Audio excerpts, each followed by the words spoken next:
Começa mais um 16mm e hoje é dia de falar do terceiro episódio de Watchmen.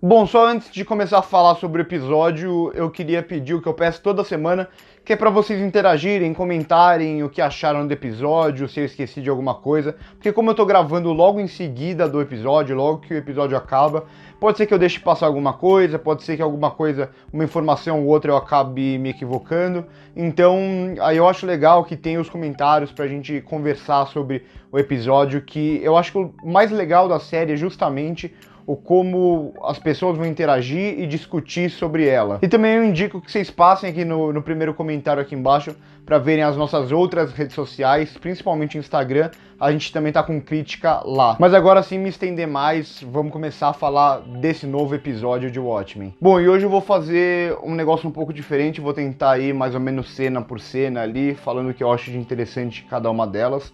Só no contexto geral do episódio, eu gosto de mais um episódio, como eu disse, o Watchmen, ele tá expandindo mais para os lados do que apenas para frente, eu acho isso muito interessante, até no sentido de, por exemplo, a gente tem como protagonista a Angela, a Night, né? E nesse episódio ela aparece muito pouco.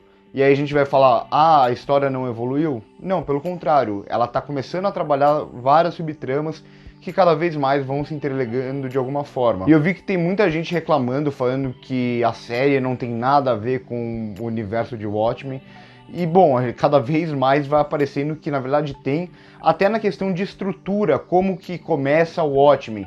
Então lá em Watchmen, por exemplo, vai ter a morte do comediante no começo, e aí vai ter até o negócio da gota de sangue e tal, que aqui vai ser o assassinato do Judd. Então até na estrutura a série ela faz muitas referências ao que foi feito nos quadrinhos principalmente, né, que é o universo que ela segue mesmo. Outro destaque do episódio que vem sendo da série como um todo é a montagem. Eu acho que é algo que vem funcionando muito bem aqui, não só a montagem dentro da própria cena, mas até a montagem para conectar uma cena para outra, e acho que isso torna a série mais fluida até, então tem essa relação entre polos diferentes, muitas vezes feita pela própria montagem, e isso vem sendo muito bem feito. E o único defeito, eu acho, desse episódio é que eu acho que ele é um pouco mais expositivo do que precisava. É uma série que, como eu já venho dizendo, ela tá se abrindo muito e parece que tá deixando mais dúvidas do que certezas. E esse episódio eles param para explicar um pouco mais de coisas do passado e tal. Eu acho que em alguns momentos fica um pouco mais expositivo do que precisava. Gosto da questão que vai passar pelo episódio inteiro, que queira ou não, é um episódio da Laurie.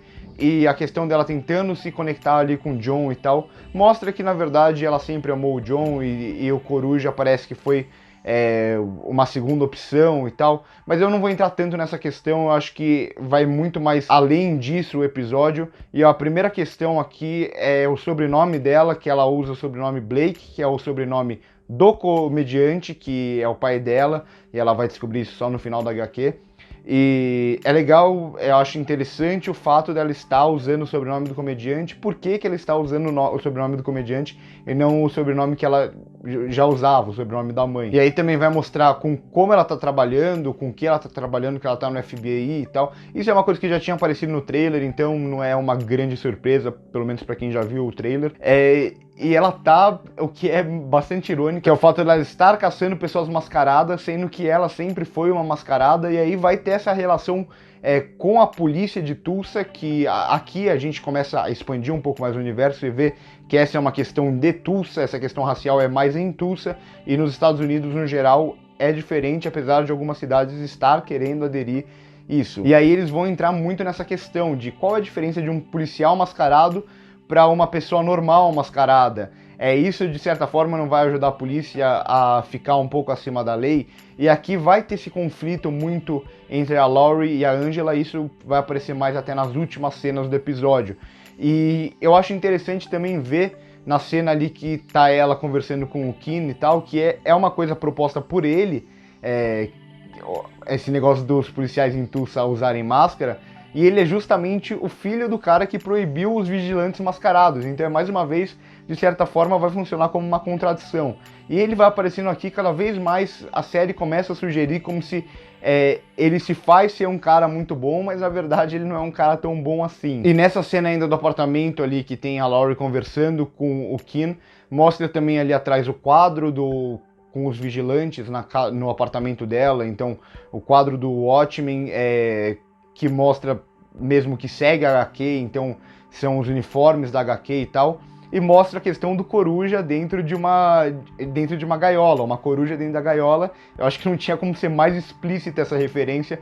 Então vamos ver como eles vão trabalhar o coruja daqui pra frente. Cada vez mais começa a mostrar todos os personagens de Watchmen, e essa ligação vai começando a ficar mais forte com os quadrinhos a cada episódio. A cena seguinte já vai mostrar a Laurie ali no FBI, e essa é a cena que eu acho que pega um pouco mais, que é um pouco mais expositiva, que eles vão meio que mostrar todo o porquê dos policiais começarem a usar máscara e da questão da segregação, e aí vai ser bem explicativo mesmo, falando que eles pegaram o Rorschach como se fosse um símbolo, mas nada mais é do que a Ku Klux Klan, e usando apenas uma máscara diferente.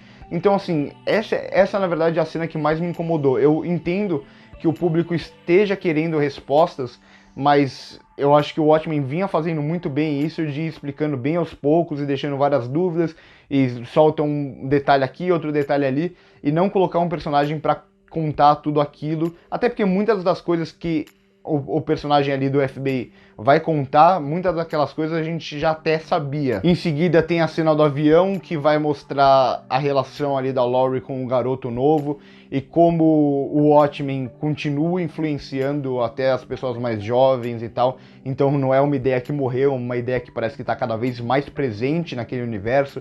E aí ele vai perguntar, ela vai falar que conheceu Ozymandias e tal.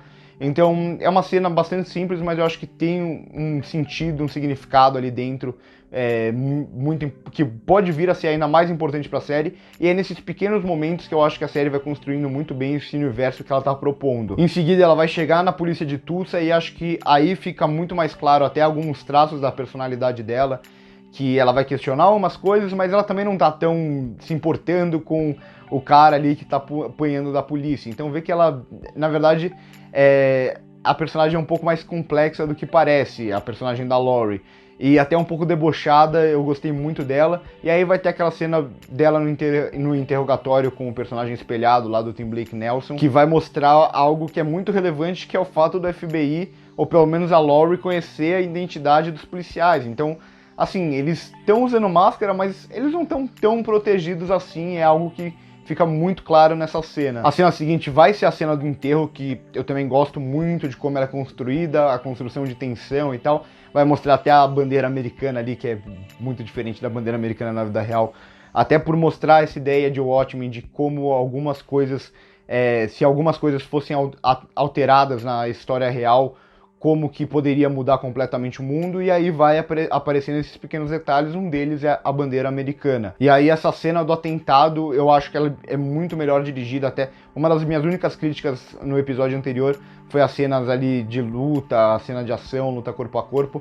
Eu acho que aqui ela funciona muito bem por causa dessa construção dramática que ela tem, por causa dessa construção de tensão, e aí a gente chega ao núcleo que parece que é o que vai deixando mais dúvidas na nossa cabeça, que é o do Ozymandias.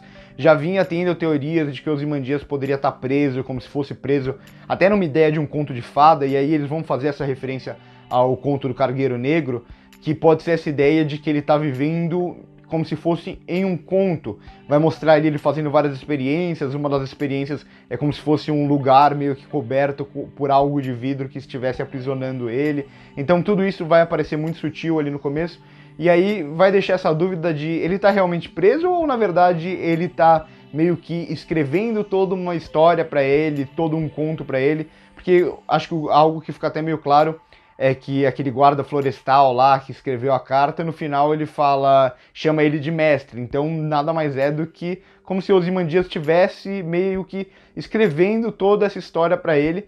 Tudo isso parece muito bizarro, mas eu acho que dentro desse universo combina muito bem, e isso me deixa cada vez mais interessado para ver como esse arco do Ozymandias vai se conectar com o restante da história, porque ele tá bem disperso, ele tá bem ali num lugar dele, num lugar especial, parece que no mundo de conto de fadas, um mundo de mentira. Então, qual é a relação dele com o mundo real? Eu acho que é isso que vai sendo explicado nos próximos episódios e que eu tô achando muito interessante.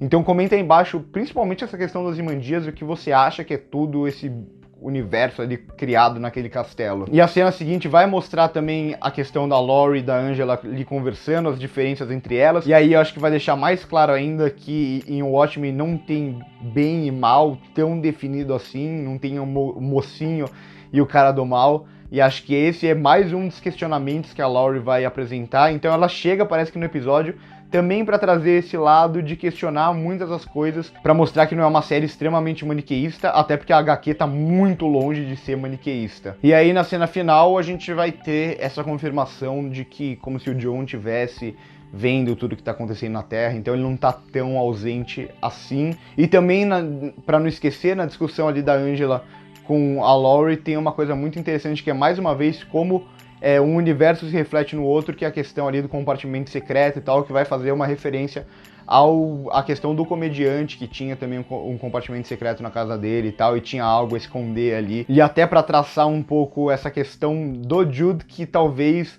ele seja o único que não usa máscara, mas na verdade, o fato dele não usar a máscara, ele tá usando uma máscara para esconder o que ele realmente é, talvez, até porque não ficou ainda 100% claro se ele é mesmo da cavalaria ou se estão armando para ele. Eu acho que na verdade ele é mesmo da cavalaria, é algo que eu já tinha citado no episódio passado. Então é isso, se você gostou do vídeo já deixa o seu like, se inscreve no canal se ainda não for inscrito, comenta aí embaixo o que você achou do episódio, o que você achou desse vídeo, se você concorda comigo ou não, se você viu alguma coisa diferente. Por hoje é só aí, corta!